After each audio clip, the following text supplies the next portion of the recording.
This is Alaya Online Radio TV. Good day and welcome to our news update. Here we bring you a combination of major stories from around the world and important developments from Western Nigeria. Stay tuned as we'll keep you updated. Here are the news. Iran war. IRGC says spokesman killed in US-Israeli missile attack.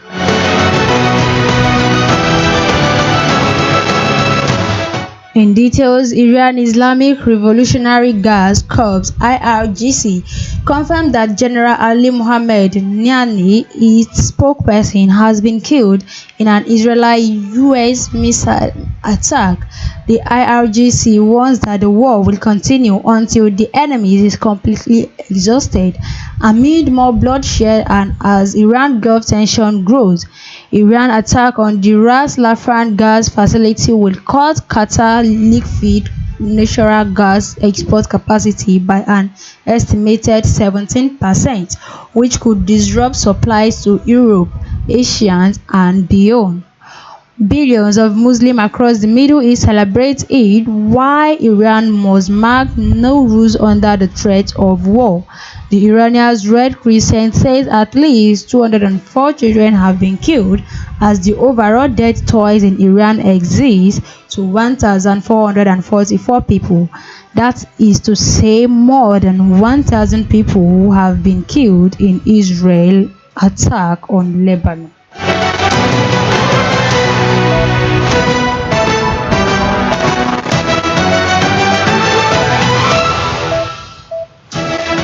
Iran Supreme Leader Mourn Minister called for tighter security after killing.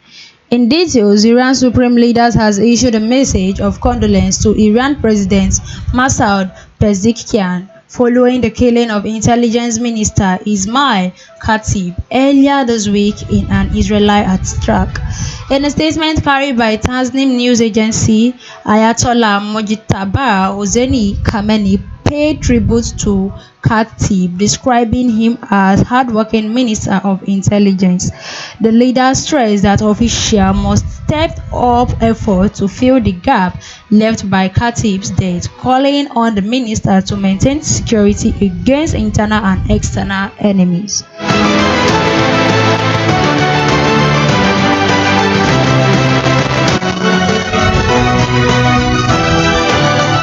Israel's strike on Iran gasfield exposes U.S. reef experts.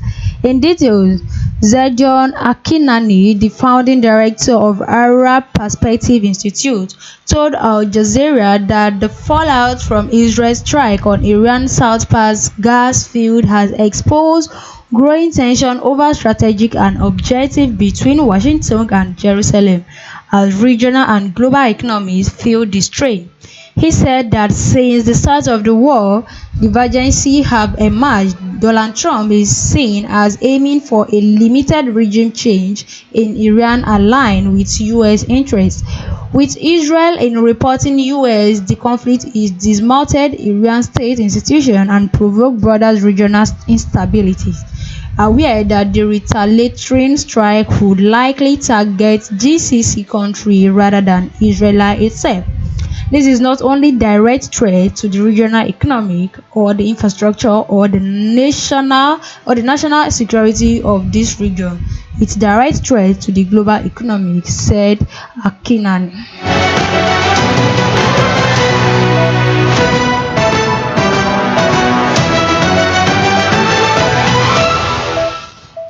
Baking in rubble, Gaza women keep Eid tradition alive despite shortages. In details, border closure due to US-Israeli strike on Iran and rising prices have made Eid baking difficult in Gaza, but families persist to keep traditions alive. This is the season of Eid, a season of blessing. It is true that we are not going as big as the celebration before the war, when I used to keep working and baking until dawn on the day of Eid. Samira Tuma, a 60-year-old woman of 7, tells Al Jazeera while wiping sweat from her forehead in front of the fire.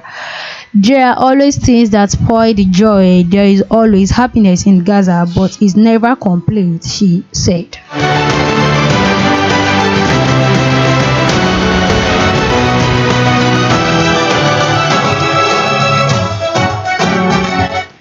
China urges stable oil flows amid Israel-US driving war risks.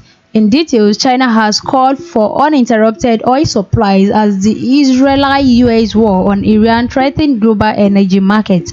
Foreign Minister spokesperson Lin Jian urged restraint but avoided naming countries. His comment follows signal from Washington that it may ease sanctions on Iran oil stock at sea to stabilize price.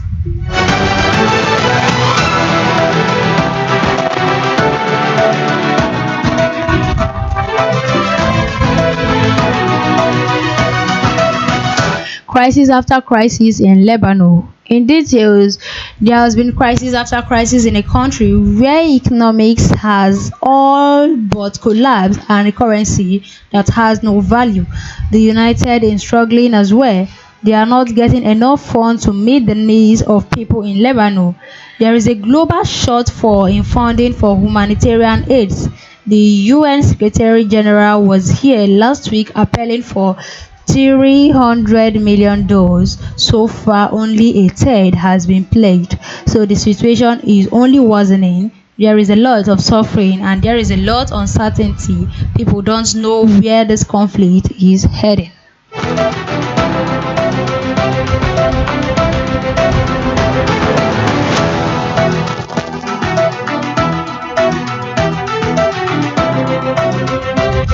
Diving into the western Nigerian, Edo assemblies hopeful, Omotosho extol Ramadan values at Eid. In details, Honorable Omotosho Rafiu Olayinka, a People Democratic Party (PDP) aspirant for the Edo State House of Assembly seat, has Felicitates with Muslim faithful on the occasion of Eid al-Fitr, marking the successful completion of the holy month of Ramadan. Omotosho, who recently served as a councillor representing Ward 3 in Edo local government, extended his warmest greeting to Muslims across council area and Oyo State at large, congratulating them on the spiritual fulfillment achieved during the fasting period. In his message, the aspirant described Ramadan as a sacred period characterized by deep reflection, devotion, self-discipline, and a renewed commitment to the service of Almighty Allah and humanity.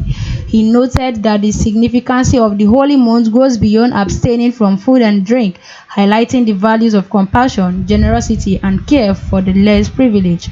He commended Muslim faithful for their steadfastness and dedication throughout the 30 days fast, emphasizing that the season fosters increased acts of charity and strengthen communal bonds. Omotosho urged adherents to sustain their virtues imbibed during Ramadan, particularly love, tolerance, and support for one another. As they celebrate Eid, he also called for continued prayer for peace, unity, and development in Edo local government area and Oyo State.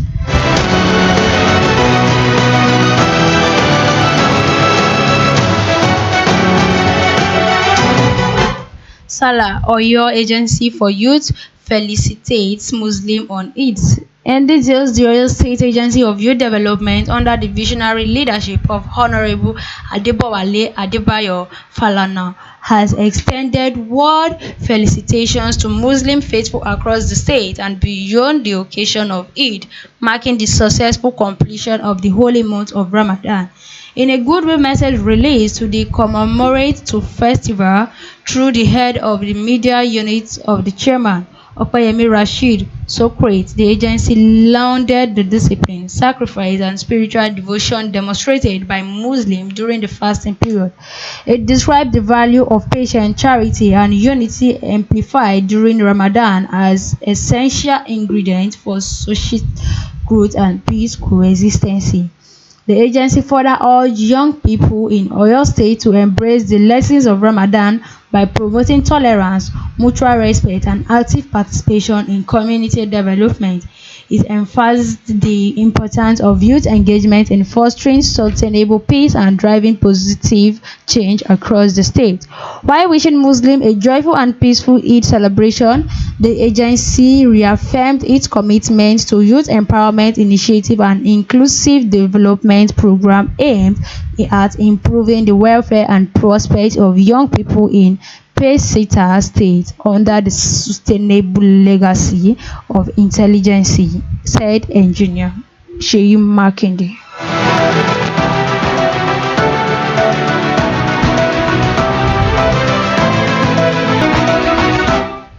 Livestock farmers commend Makinde and Debo Akande over free statewide vaccination program. In details, livestock farmers across Oyo State have lauded Governor Makinde and the Director General of the Oyo State Agribusiness Development Agency, Debo Akande, for the ongoing free mass vaccination campaign targeting livestock across the state.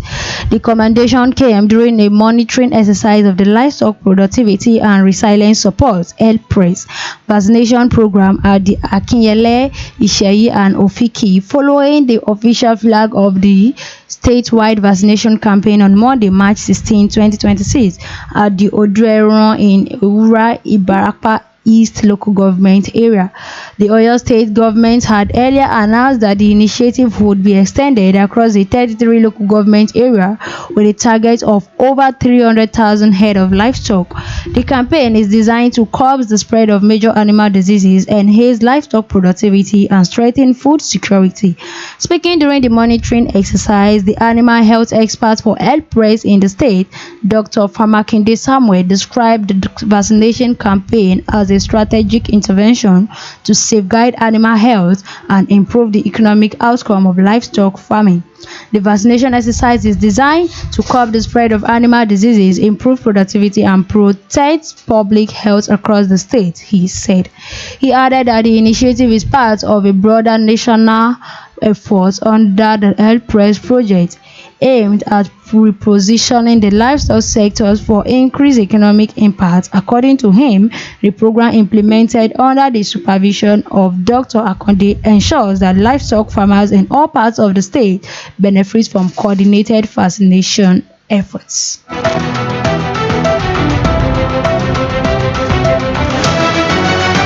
That brings us to the end of our news update. I am Oluwatoyin Ilebote. Please like, comment, share, and subscribe for more at Alayo Online Radio TV. Thank you for watching.